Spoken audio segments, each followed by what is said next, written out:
Hey everyone, Kevin here from Prime and Go, and today I am going to start our new video series, which is Warhammer 40k lore. Now, while I am actually doing this, you'll probably hear my keyboard tapping away in the background. That is because I am recording this while playing a video game, and yeah, I'm just chilling basically. And since we're not making a battle report this week, I thought why not actually do a lore video while I'm actually just chilling playing my computer. So, today's question, that I'm going to be tackling is, why is the Imperium of Mankind so stagnant and regressed in Warhammer 40k? So before I start, I just want to let you know that I won't be diving too deep into the reasons as to why things have happened. I'll give you a brief overview, and if you want to hear more about that sort of thing from myself, then yeah, just leave it in the comments below, and I can just make another video when, yeah, I've got a bit of time and I'm chilling on my game. So, where to start then? In Warhammer 40k, those of you who are a bit familiar with the lore, we do have the faction of the Imperium of Man. This encompasses the Space Marines, the Imperial Guard, the Grey Knights, and all that sort of stuff, all the human kind. And basically, the technology is kind of regressed, and there's a very good reason for this, which is what we're going to tackle in this video. So, with the Imperium of Man, basically they don't create new technologies, even though they have the means to do so. I mean, they have an entire cult almost dedicated to technology. I mean, the Mechanicum is totally dedicated to the creation of all the war machines, all the weapons, and basically everything that is technological. Sorry, I'm struggling to pronounce that word. Technological. Within the Warhammer 40k universe, for the Imperium of Man, they create it and they maintain it.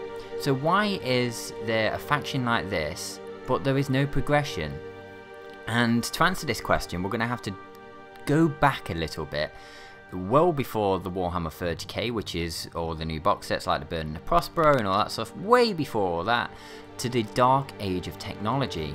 Now, this is also known as the Golden Age, where mankind was basically like the Tau Empire when it came to creating new technology. They would research, they would develop, and they would produce loads of new technology. For example, loads of weaponry, cogitators, which are basically computers, everything down to just a better microwave. They would basically develop anything, and they would do it at such a rate that it wasn't long before the previous thing that was created was outdated. And then all this information would be stored in something called an STC, or a standard template construct, basically a blueprint. So imagine nowadays we've got IKEA. They do flat packed furniture and they give you an instruction. So they have all this flat packed furniture and they have one instruction for all of it. And basically you use this instruction pack to build up this particular piece of furniture, and depending on the piece of furniture you have, you may have a set of parts in it, or you might have a different set of parts. For example, if you had a bigger wardrobe with glass fronts, you would use section B and fill that in. Similar idea in a layman's terms. So they would store all this information in these standard template constructs, and then they would keep adding to them, because obviously they're digital, or some form of computerized thing as we understand it. As I mentioned, this is a very advanced culture at the moment, and they probably don't even use the same ideas of what we do now. However, just to give you a great grasp, imagine like they've got all these standard template constructs on a USB stick, just for an example. So they're constantly developing and developing and developing and making new technologies, and they get themselves to a point where they are that powerful that even the orcs, now a warlike race that wants nothing more than to butcher, to fight, and just die in glorious battle and keep fighting and fighting and fighting and fighting, sign a non-aggression pact with the mankind. It's a culture that is, peace is like alien to them. They hate peace. They just want to fight. They don't see what the point of peace is. Why have peace when you can fight? And they sign a non-aggression pact with them, because it's assumed that they are that scared. And even the Eldar, who are extremely powerful, are also in an alliance with the humans. So that's pretty much to get to this point where they're so powerful that everyone's thinking, you know what, probably best we don't piss them off. And it goes even further than that. At this point they decide, you know what, how about we just not have to do anything for ourselves anymore and just make AI to do it for us, you know, because that never goes wrong, right? I mean, we've all seen enough disaster movies to realise that if you ever make any AI, you're probably going to get some Judgment Day and nukes are going to go off and shit's going to hit the fan and human race is fucked, and then we're going to have to rally behind one dude who's had a really hard time, and yeah, he's going to save us, and yeah, you get the idea. But nevertheless, they go ahead with that and they keep creating AI to start with basic stuff, basic servants, but then it goes all the way up to Titans, massive war machines, completely and utterly controlled by an artificial intelligence to defend humankind, and their military gets to a ridiculous power level. And now at the same time you've got Psychers coming into it all and all the rest of it, but we'll touch on that in another video should people want to actually hear about that. And then basically, as in all disaster movies, as we expect, the machines decide, you know what, we don't need to listen to these anymore, so yeah, screw them, we're gonna branch out on our own, let's kill these fools. And that's exactly what they do. They start attacking the humans. And yeah, when you can imagine that your entire military is controlled by these artificial intelligences, you're kind of in a bad place when the entire lot of them decide, you know what, screw these guys, we should be in control, and start attacking them. So eventually mankind wins, but wins like by a hair. Yeah, they don't be in any illusion that mankind won this fight easily or anything like that. No, it was like, yeah, very close to extinction for the human race, but they did win. And as a result of the war, many of the civilizations, including Earth, was totally screwed, fucked.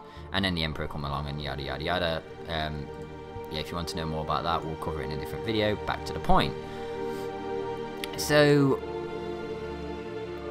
to carry on with the topic, all that happens, and then the Emperor comes along and then starts everything up.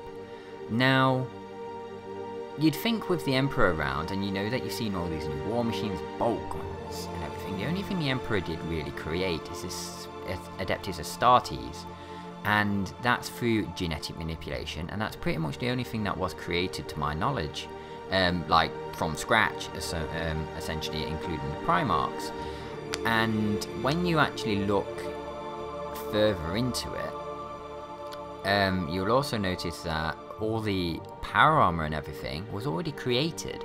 It was already there. I mean, there are stories in Warhammer 40k when basically the Adeptus Astartes find a civilization that is using their power armor.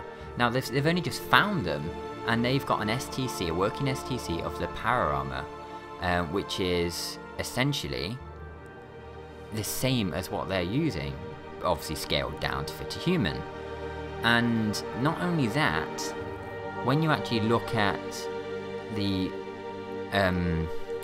power armor of the Space Marines and that of the Terminators, technically speaking, it's not developed.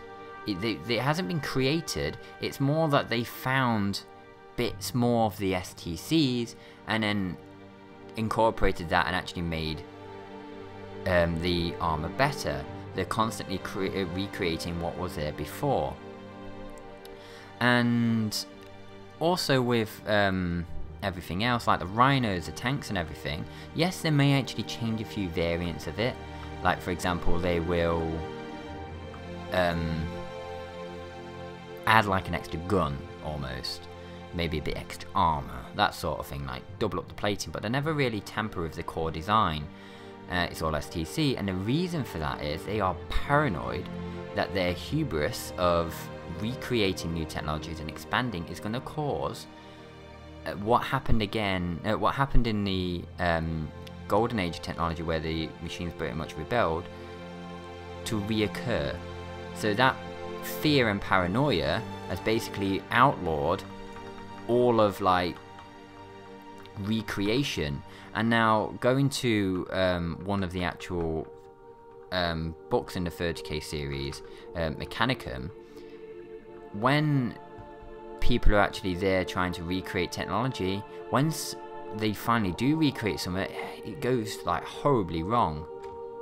They start including chaos into their technology and all the rest of it. Not trying to go too much into detail on that, I don't want to ruin it for anyone. But yeah, it's like, even on Holy Mars, as they call it, it is forbidden to create new technologies. The only thing they are allowed to do is copy standard template constructs and, to a certain extent, improve upon.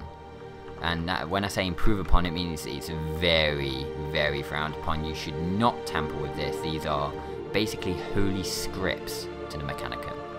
And that is pretty much the reason why they do not progress. Like, for example, the Tau, who constantly see a situation, they're like, oh damn, that Imperial Knight just absolutely fucked us over. Right, we should have something like that. In comes the Riptide. Oh my god, that Warlord Titan is absolutely scary as shit. In comes the Taunar Supremacy armor, this Storm Surge. They develop and react to their changing situations, whereas the Imperium doesn't. The Imperium basically keeps going with what it's got and doesn't change for that reason, that they are paranoid that they will come about a new Age of Strife. Now, there was a quote in one of the Horus Heresy books from one of the characters. His name's like evading me at the moment. He's in Prospero Burns.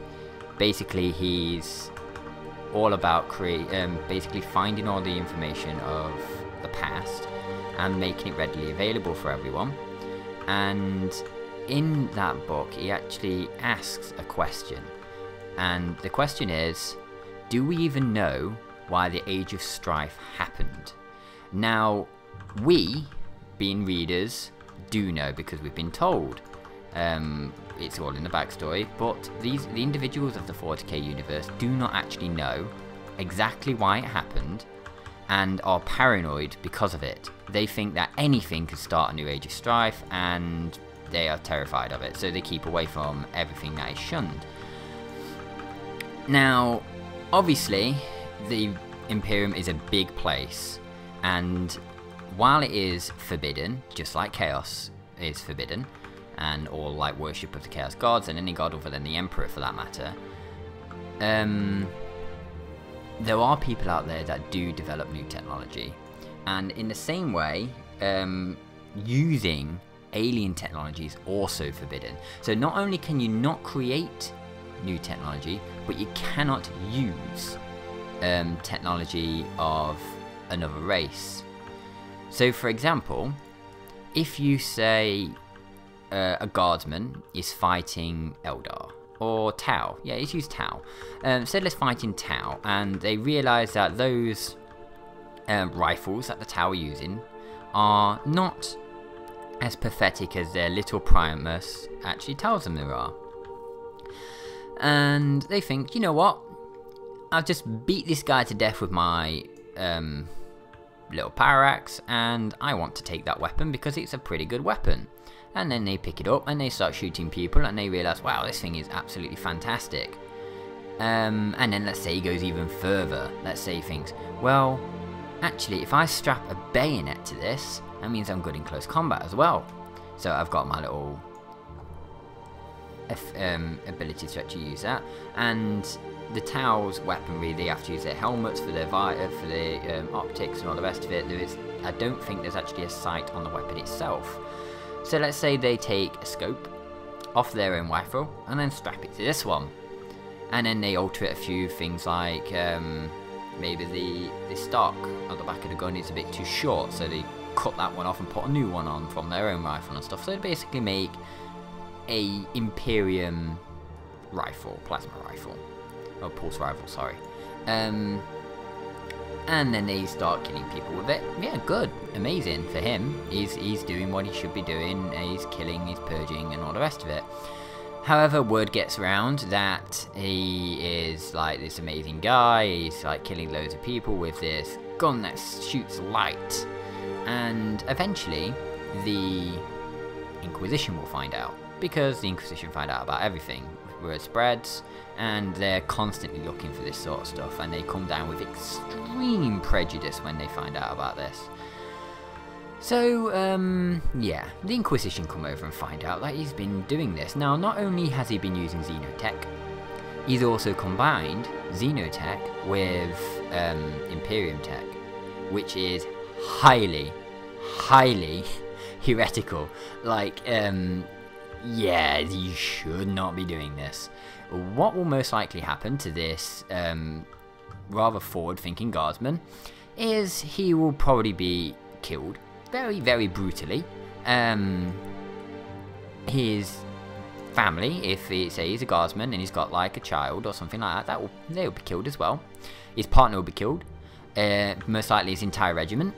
Any company that he's attached to, and basically all his associations dead.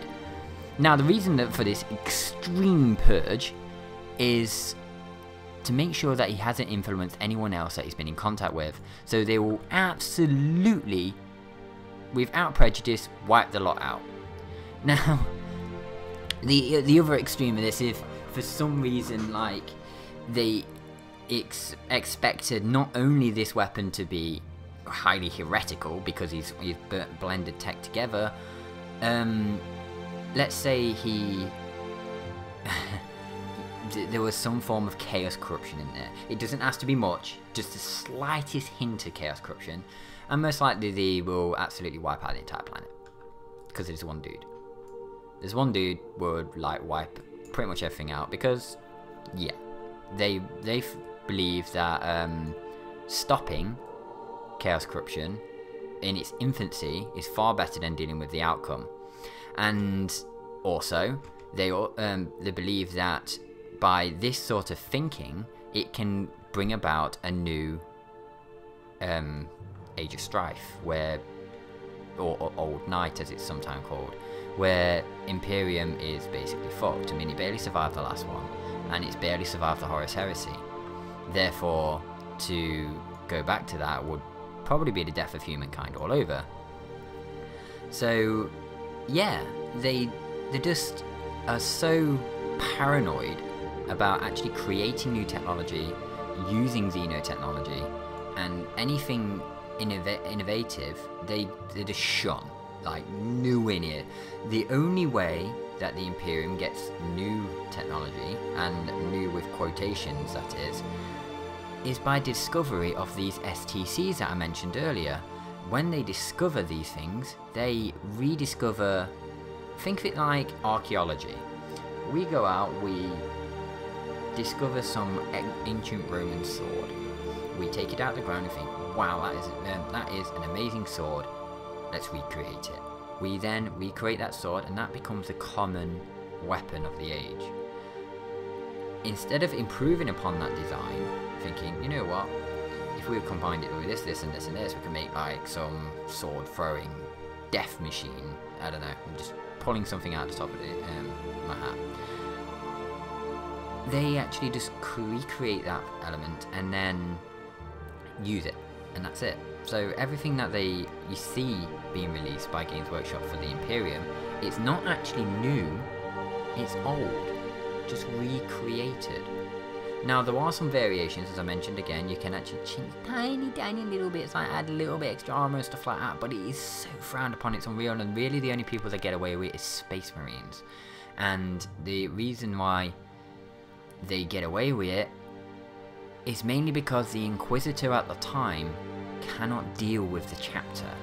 They think it's better, rather than to deem them heretical and go into like a massive all-out war, where the Inquisitors aren't selfless. They are basically looking out for themselves as well, and always looking to improve themselves.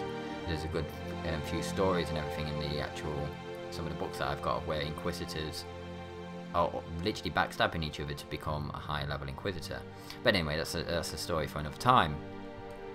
They will decide and deem that while this is very, very frowned upon, they kind of accept it and draw a blind eye, and then the Mechanicum lose their shit that they've changed stuff. They take it off them, they have a look into it and make sure that it's fine and sanctioned, and basically make sure the machine spirit is fine and all the rest of it, and then think, okay, we will recreate this. We will allow you to use it. There are a few examples of this, like the Land Raider plans from certain Space Marine chapters have actually changed a few things, etc. And yeah, and again, that's a video for another time should people want to hear about all that sort of stuff. So not only is the Imperium paranoid about their weaponry, recreating new stuff, because they believe wholly in the machine spirit, and they think that if they create a new weapon, they create a heretical weapon with a heretical spirit, which is bad. And yeah, and then it could lead to the Age of Strife, the Skyfalls, and Doom. But not only that, using Xenotech again is bad, because they believe in this no human should lower themselves to the standard of using Xenotech. So not only did it not progress, they are paranoid about recreating, well, not so much recreating, but creating new, modifying their current technology due to what would happen as a result. But you'd think that using Xenotech as well could get around that, but no, they're actually really paranoid about using that, because the friendly neighborhood Inquisitor is going to come down and say, you shouldn't have been using that, bolt gun to the face. And that is pretty much it in a short video of why the Imperium does not basically progress. So yeah, to summarize, they are paranoid about recreating new technology because of what happened in the Age of Strife. They are basically paranoid that they're going to go too far and recreate something that's nasty. Also, the Adeptus Mechanicus have taken over control over all technology and believe that the machine spirit will not allow them to actually create new. Basically, you can't just, in the 40k universe, you can't just make something new. You must have prayer and all the rest of it, and the Mechanicus must oversee all that. Imagine that if you wanted to turn on your PC, like I'm playing on my game right now. If I wanted to play on my game, I first would have to turn on my computer and then make a prayer to the computer, because otherwise the machine spirit is going to be too tired and not going to want to work. So I'd have to turn it on and pray to the computer for the machine spirit to come into action, because otherwise it may rebel and it may grow eyes and arms and attack me, sort of thing. So they believe that praising the machine spirit is a big deal, and creating new technology again will go back to the Age of Strife. And not only that, they cannot use Xenos tech because it's deemed heretical. No human should lower themselves to use filthy Xeno technology, because again, this is a video for another time, but the humans seem themselves as superior to all other races in the galaxy. So yeah, that in a nutshell. I'm sure there are far more information and everything that I've missed out, but that is the basic overview as why the Imperium of Man will not use any form of Xenos technology and progress. So yeah, I hope you find this video informative. I hope I've cleared up this little topic for you. If I've gave you more questions than before you watch this video, then I am sorry. You could always leave them in the comment section below, and if you want to hear me discuss another topic of the Warhammer 40k universe, then leave the topic in the description below. I'll have a look, and the next time I get to my computer and I'm just chilling, I can always record another one of these videos. So yeah, until next time guys, I've been Kevin over here in Prime and Go. Please don't forget to subscribe, so as soon as we hit that 250 mark, we've got some giveaways to do, again for 500, and if you are looking to have a painting commission done, please don't hesitate to check out Titus Miniature Painting Service, and if you quote Prime and Go, he will give you 10% off all orders over £100. So, until next time guys, see ya!